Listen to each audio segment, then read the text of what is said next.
Hot or cold, Connecticut, make up your mind.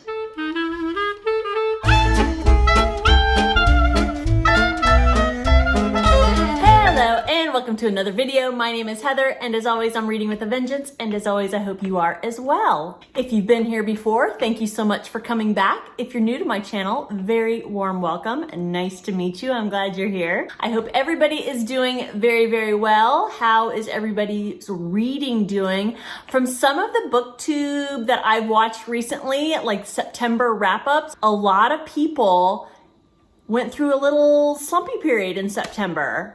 And I feel like I did a little bit too. Did you? What is it about September? Is it about gearing up for the colder months? What is it? It seemed like it was a trend. So today I'm doing things a little bit different for a few reasons. So I'm going to have a wrap up. I'm going to have a very mini haul. And I'm just gonna do a little bit of a life catch up because I'm not sure what's gonna happen as far as videos go. I think I've done some planning and pre-recording to try to get through the next few weeks, which are going to be a little bit hectic for me, but we'll see, and I'll catch you up on that. I'm going to do the wrap up first, just because I think that's why most of you are here. And if you're here for the wrap up, but you don't mind watching a haul and life catch up, then you can just stick with me the whole video. But if you're not into the other stuff, but you're just here for the wrap up, then as soon as I'm done with the wrap up, you can move on to the next booktuber. And that way nobody has to like fast forward. So one of the reasons that I am doing a couple of different things in this video is because I only have 4 books to talk about in my mid-month wrap up. And that's mostly because the books I'm reading right now are about this thick. And I'll talk about those in a minute. But I thought I would finish maybe at least one of them, so I'd have 5 books to talk about and wait until the 15th or 16th to record. But it's Saturday the 14th, I think. I'll tell you about the books that I'm reading in a minute. But I just know I'm not gonna finish anything else before the 15th, and I just want to stay true to being a mid-month wrap-up. So anyways, let's get started with the wrap-up. The first book that I read for the month of October was The Storyteller, Tales of Life and Music by David Grohl. I listened to this book, and I'm so glad I did because it is narrated by David Grohl. I am not huge into celebrity memoir, but I do love the whole history behind music, specifically rock and roll. For those of you who are in my generation or a little behind, and maybe some younger folks too, but there was a show on a channel called VH1 called Behind the Music, and I absolutely love that show. I watched every single episode of that show. It basically did just that. I mean, you take a band and it was basically a documentary about a specific band, and they would go into how they got together and why they made the music they made and all that stuff. Absolutely loved it. So when David Grohl came out with his memoir, there was a couple of reasons why I decided to pick it up. Number one is the reason I just told you, is I love backstory to music bands. But the other reason, specifically David Grohl, is because I was a Nirvana fan. And as you know, Nirvana, they pretty much put grunge rock on the map. They put Seattle music scene on the map. And considering that they were a band for, 3 or 4 years, I mean, that says something. Kurt Cobain has kind of turned into this, rock legend, even though he was on the scene for relatively short period of time. So I was a huge Nirvana fan. I loved their music. I remember it was one of those things when, where were you when you heard about the death of whoever? And it was one of those things for me. I was living in Boston when I heard about Kurt Cobain's death, and it had an effect on me. And then Dave Grohl, who was the drummer for Nirvana, he formed the Foo Fighters. And at first I remember thinking he's gonna ride the coattails of Kurt Cobain's legend and try to make a name for himself. And, and then he released some songs and I was like, I don't like that I love these songs. And then they just became consistently good. Their songs are amazing. Their music is amazing. And he has become a legend himself in rock and roll. And then also his personality, he has the reputation of being like the nicest person in rock and roll. And he does these wonderful things. I won't go too deep into some of the things that he does, but look him up on YouTube. Look him up as far as him being challenged by this 11-year-old girl. Her name is escaping me right now. I absolutely have to put her name on the screen. Young British girl. She's like 10 years old. She's a drummer. She challenged Dave Grohl on her YouTube channel for a drum off, and he took her up on it. There's just something about him that I really, really enjoy. So anyways, that's the second reason why I picked up his memoir, and it was fantastic. He's talking to you like a friend. He's telling you his backstory. He's telling you all kinds of experiences that led him to be the rock star that he is. He doesn't refer to himself as a rock star, but the fact that this is called The Storyteller, it's the perfect title because he is just telling you a story, and he really does know how to tell a story. One of the things that I like to do is I like to, especially when I give a book a really high rating, when I really love a book, I like to go into Goodreads and look at the 1-star reviews. In fact, I have I have made a couple of videos where I share with you 1-star reviews for my 5-star books. And they're super fun videos to make. I don't know how fun they are to watch. I'll link one of them down below. And I might be doing another one soon. Anyways, that's neither here nor there. I looked up some 1-star ratings to this book, and it's ridiculous. 2 of the, I guess, complaints people have about this book. Number 1 is, like, a lot of people were disappointed that he didn't spend as much time as they wanted on him talking about Kurt Cobain or Nirvana. First of all, this is not Kurt Cobain's biography. On top of that, David Grohl has played in bands for 30 plus years. He was in Nirvana for 4. A blip in his music career. Does he talk about Kurt Cobain? He absolutely does. He talks about his friendship with him, how he met him, how he got into Nirvana, how his death affected him. I think he spent the appropriate amount of time talking about Kurt Cobain and Nirvana, and and I think some people expected a lot more, a little bit more insight into everything that happened, and he doesn't go too far into detail.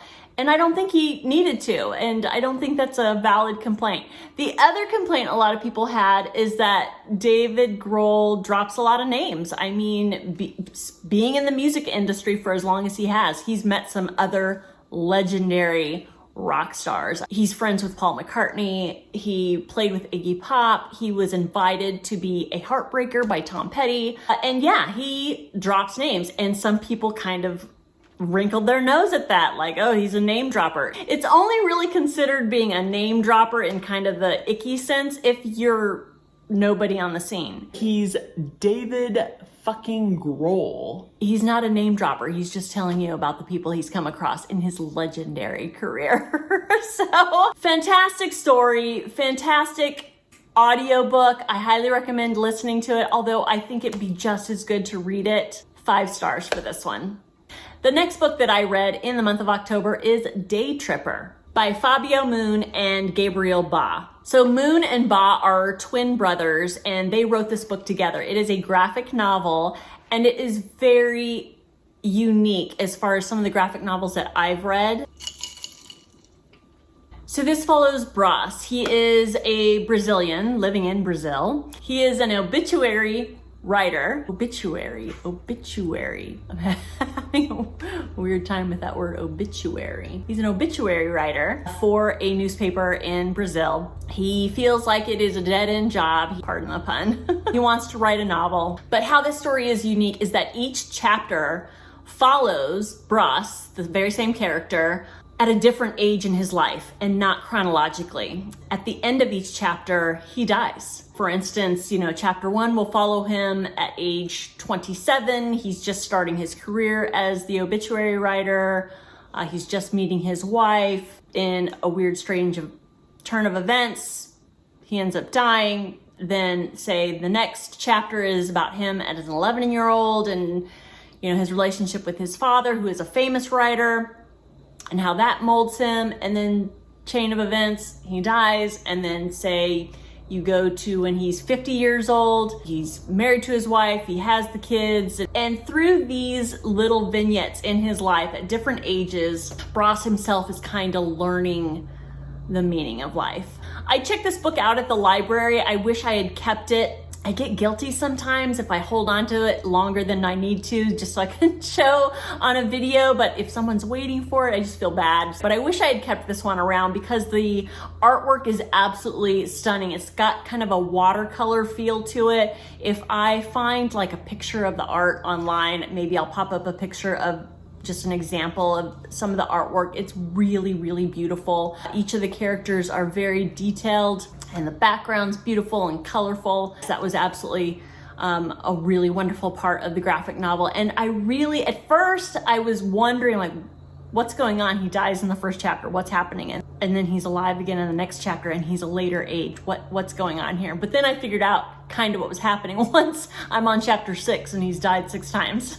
And it even got to the point where I would start a chapter. I'm like, oh, I wonder what's gonna happen to him. How is he gonna die in this chapter? It's not so much sad as it is poignant because of his experiences that he has, experiences that we all have typically in a lifetime, as far as the struggles that he has in his career, the struggles that he has with his dad, with his relationships and his love life, with his best friend, and mental health, stuff like that. It's all kind of touched on in this graphic novel, and it's really, really beautiful. I would recommend this book. I gave it 4 stars. Yes, I really, really loved it.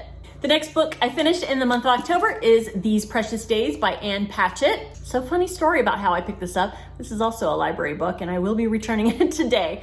I only just finished it a few days ago, so I'm not holding on to it too long. So when I did my wrap up, maybe mid-month, August, I can't remember, but I had a subscriber comment. His name is Michael Clark, and he comments quite frequently. Hi, Michael.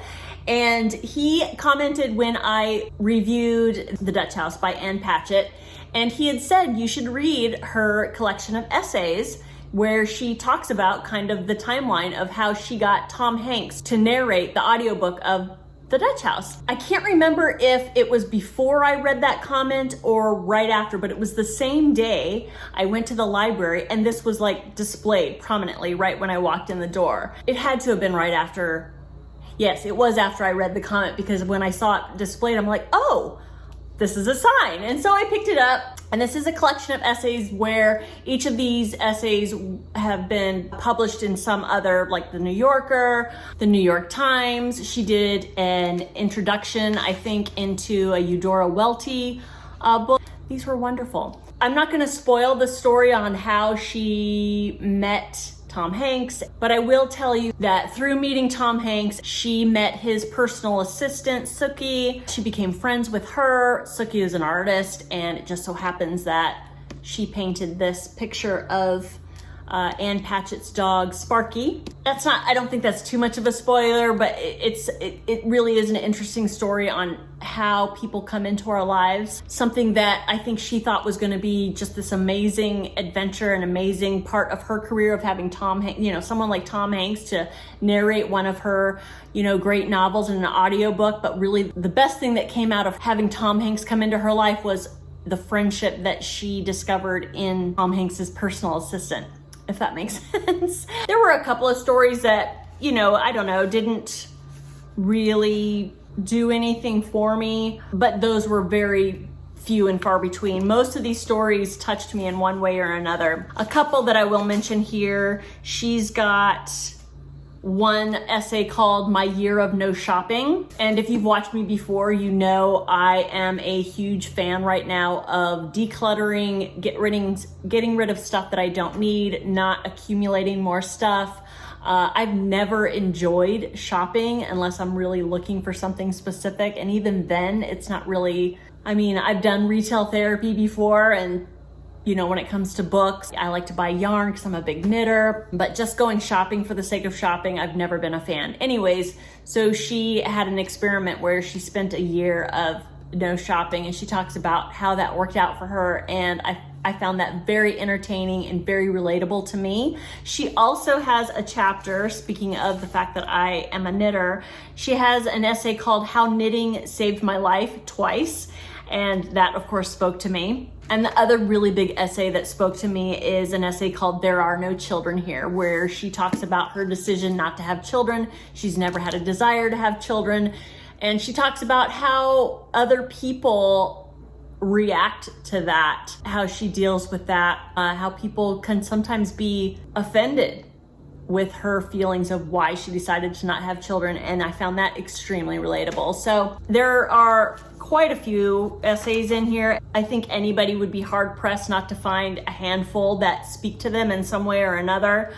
She talks about her relationship with her father, her stepfather, her relationship with her mother, her best friend, journey as a writer, the fact that she owns a bookstore. And this is another funny story. It's so funny. Within a week of finishing this book, where she talks about how she owns a bookstore in Nashville called Parnassus. She does like frequent videos on there introducing new books or books that have been around, because she always likes to say, you know, if you haven't read it, it's a new book to you, which I absolutely love. Anyways, if you follow her on Instagram, within a week of finishing this and discovering that she owns this bookstore in Nashville, I have an Instagram friend who we're basically just that. We're Instagram friends, and I comment on her stuff and follow her account, and she does the same for me. And it turns out that she is in Nashville on a vacation, and she did like a video of her. She's like, oh, I discovered this really cute bookstore in Nashville called Parnassus, and I had to come on. Did you know that Ann Patchett owns that store? And she's like, I didn't know that. So, and I'm really surprised that she didn't run into Ann Patchett, because she is in her own store frequently. She talks about in here how she so much enjoys running a bookstore, because she loves, I mean, those are her people who love to read and love to talk about books and share ideas and all this. I think she has a book club that is run out of the store, and it's just great. And yes, I really enjoyed this book, and I would recommend it. I gave it 4.5 stars. The next book I read in the month of October is This Is Going to Hurt. Secret Diaries of a Medical Resident by Adam Kay. This is a very popular book, I believe. I think the book became popular and then became even more popular when, I want to say, Hulu made a series. This is basically, Adam Kay used to be a doctor, and this are his diaries that he kept while he was a a medical resident in the UK. They don't call it a resident. He even puts a chart in here how it relates to the medical school and training process of American doctors. Like in the very first section, the introduction, he puts this little chart. In the US, it's an intern. In the UK, it's house officer. In the US, it's resident, and that equals senior house officer. And so he documents, keeps diaries, which are dated throughout this whole thing. And he talks about the patients that he comes in contact with, and the different maladies that they have and complaints. He talks about other doctors that he works with, and some that have a really good work ethic, and then some that don't, and just the whole process as far as what it's like becoming a doctor and how it works in the UK, which I found very interesting. Most of the time, though, it was stories about patients, which he uses discretion as far as identification of patients, obviously. But he talks about some of the things that would come into the emergency room. One of the funny things that I thought that I have to share with you, he spent a good amount of time in OBGYN, and in medical school, they referred to OBGYN as brats and twats, and I will never refer to OBGYN as anything else. Most of these stories are very funny. I mean, laugh out loud funny. There are some heartbreaking stories in here, not a whole lot, because I don't think that's the tone that he wanted in this book, but he did also want a level of realism in these stories. So there are a couple of stories that are sad, and I think sad is an understatement for the stories that I'm talking about. He's very entertaining. He's a pretty good storyteller. I hear the show is hilarious. Have any of you watched the show? If you have, let me know down in the comments what you thought about it, because I'm wondering I have this curiosity, although I don't have Hulu.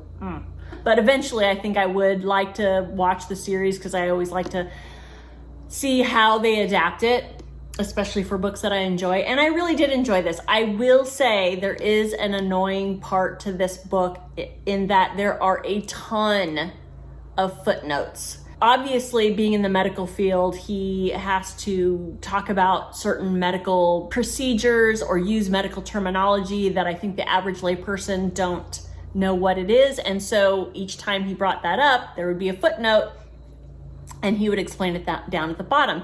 Now, I have a little bit of medical experience in my past where I think I would have been able to get through this book without having to look at the footnotes to have certain procedures explained.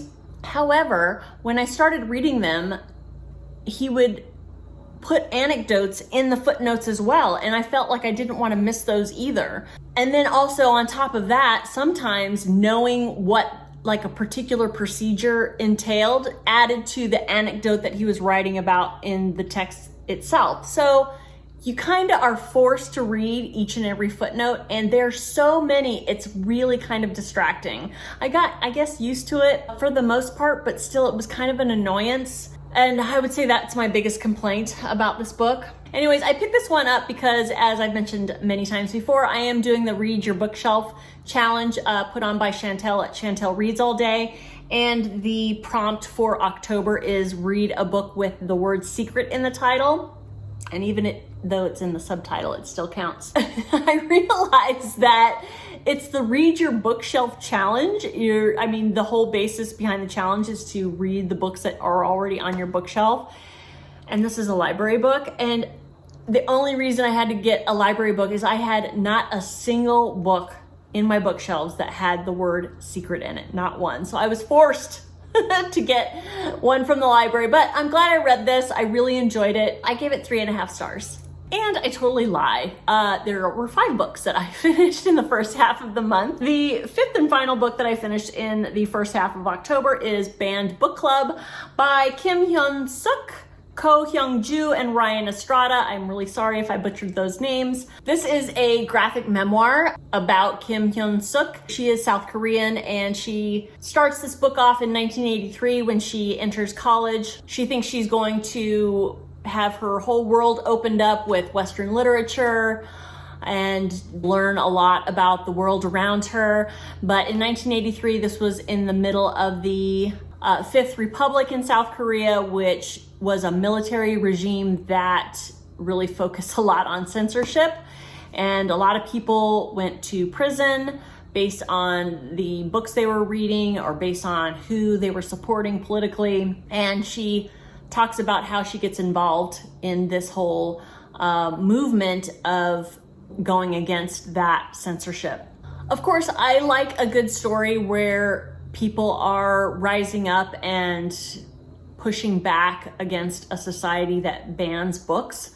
And this was an okay read. I enjoyed that it was in graphic novel form. The artwork, I would say I wasn't too impressed by the artwork. There's no color, it's all black and white, and I'm sure that's by design. And that's not really what the problem I have with it. It's just very, very simple artwork, and maybe that's by design as well. The detail just wasn't there enough for me. And then on top of that, that wasn't the biggest issue. The biggest issue is, I don't know, I felt like the expressions and emotion, I felt like there wasn't enough detail for me to really connect with the characters in here. So I think that's really the bottom line as far as why I didn't enjoy it as much as I would have liked to. I didn't really connect.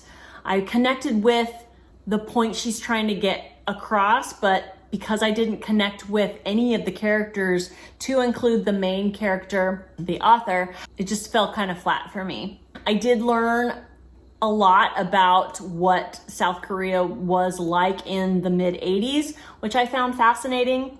So if you have any interest in that, I definitely recommend this. If you like graphic novels, if you want a decent story about one woman's experience going to college, having these ideas of having her mind expanded only to be in danger of being imprisoned simply by the books that she read, pick this up. It's really short. I finished it in just a couple of hours. I gave this 2.5 stars. So that is it. Those are the 5 books that I have finished so far in the first half of October.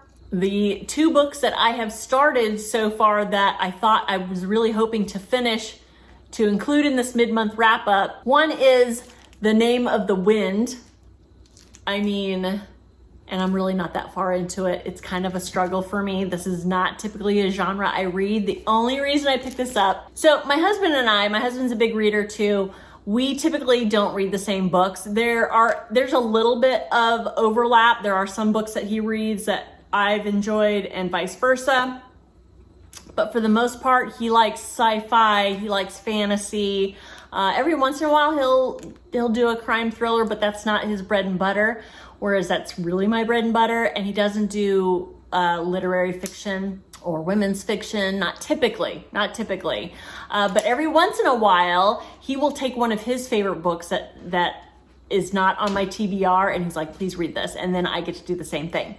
So we decided to do that for the month of October, and then he picked this behemoth and he's just really excited for me to read it. And I am not excited about it. I read the inside flap and I'm like, this just does not appeal to me at all. And he's like, I promise you it'll suck you in. And so I'm trusting him, and it's slow going. I mean, I can read like one chapter in a sitting, and it's not terrible, but I haven't been sucked in yet.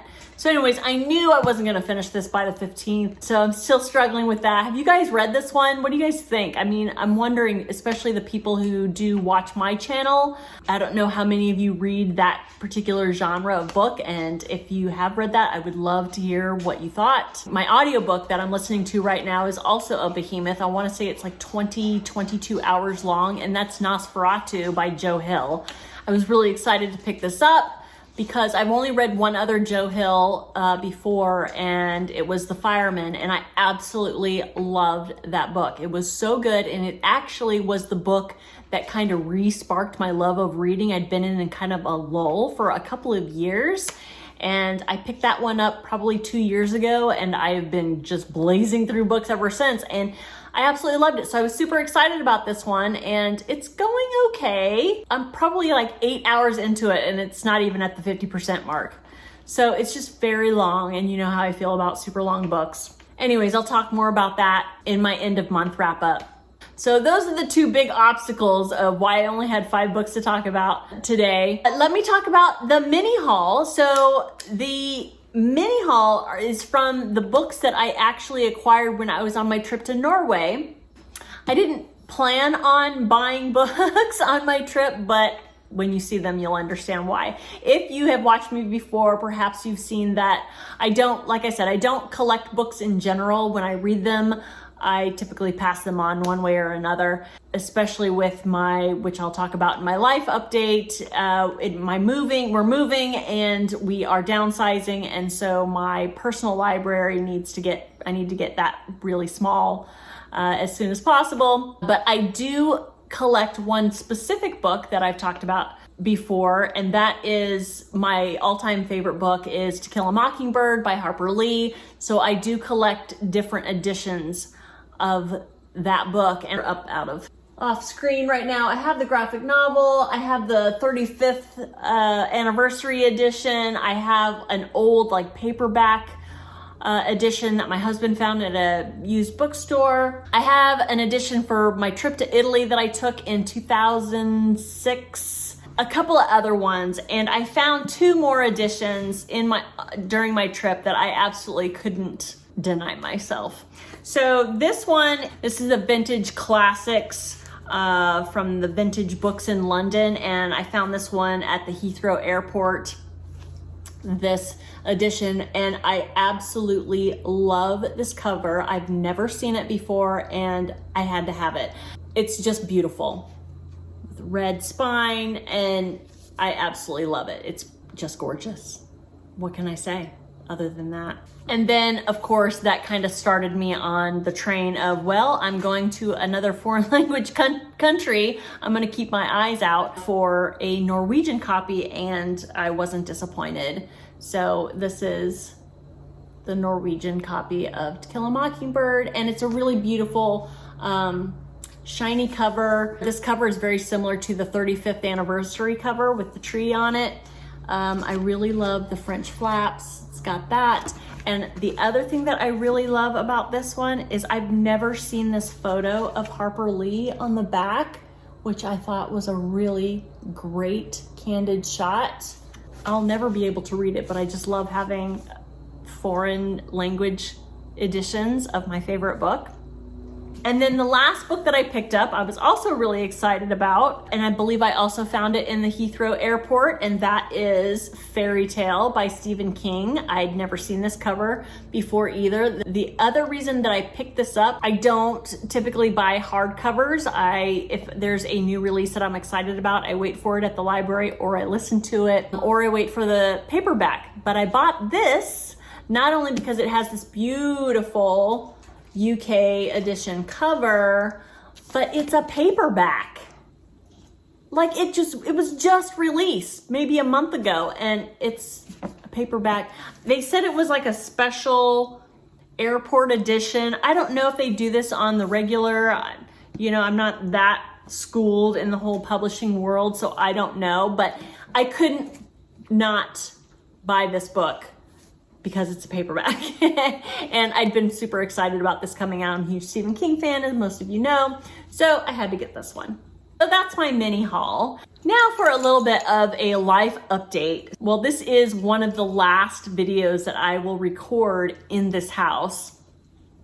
There might be a couple of other ones, and depending on the order that I publish videos, there might be some videos that I record in our new place that will come out, and then some videos that are recorded here might come out after that, who knows. This is Saturday the 14th, and we are moving out officially on Friday the 21st.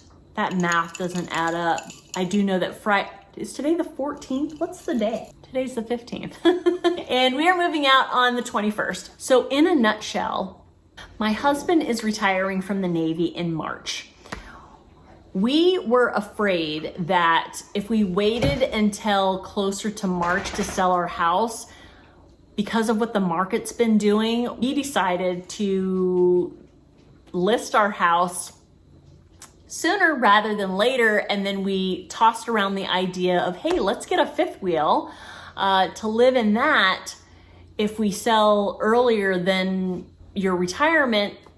And then our plan was when he does retire, we plan on leaving the state of Connecticut and going down to the southeastern part of the United States. But our plan is to buy land and then build. And when you do that, you also, of course, need a place to stay. So the fifth wheel that we get for our convenience now will also serve a purpose when we move. That was our plan. And it turns out when we listed our house, it sold very, very quickly. So we had to move on the whole fifth wheel idea pretty quickly. And so yeah, we got the fifth wheel, and it will be delivered to our campground, our campsite next Friday. And the Navy comes and moves all of our big furniture, all our big stuff, and is gonna come and pack it up and put it in storage for us until we get our next house. They come next week as well. So yeah. I'm super excited about downsizing and having a smaller space and going on this basically camping adventure, this full-time camping adventure, full-time camping living. I'm excited, but of course I have a little bit of anxiety. It is a huge adjustment. There will be an adjustment once we get in. We've been trying to plan for everything as far as how much stuff are we actually bringing with us and what do we need, and I want to avoid having to get new things. It has been an adventure so far, and it will continue to be an adventure, especially when we're actually in the fifth wheel. Maybe I'll do a vlog. If you guys have any interest, I'll do a vlog of kind of the before and after where kind of I live right now, and incredible change that the fifth wheel is going to be. So if you guys have any interest in that, please feel free to let me know down in the doodly-doo, and I might just do that. Do any of you have any experience? Any of you guys campers out there? Any tips would be greatly appreciated. I have mentioned this move in previous videos, and there have been some of you who have commented telling me good luck and wishing me well and all that, and that's really appreciated. Thank you so much. I really appreciate it. I just love this community that's here on Booktube, and the folks that watch and comment regularly. I absolutely love it. I can't express that enough. I hope you all know that. But that's it for now. That's all for the wrap up for October and my mini book haul. from my trip to Norway and my mini life update. I hope you all enjoyed it. If you're still watching at this point, please consider giving that like button a boop, and a subscribe would be wonderful. Thank you so much for watching as always, and I will see you next time. Bye-bye.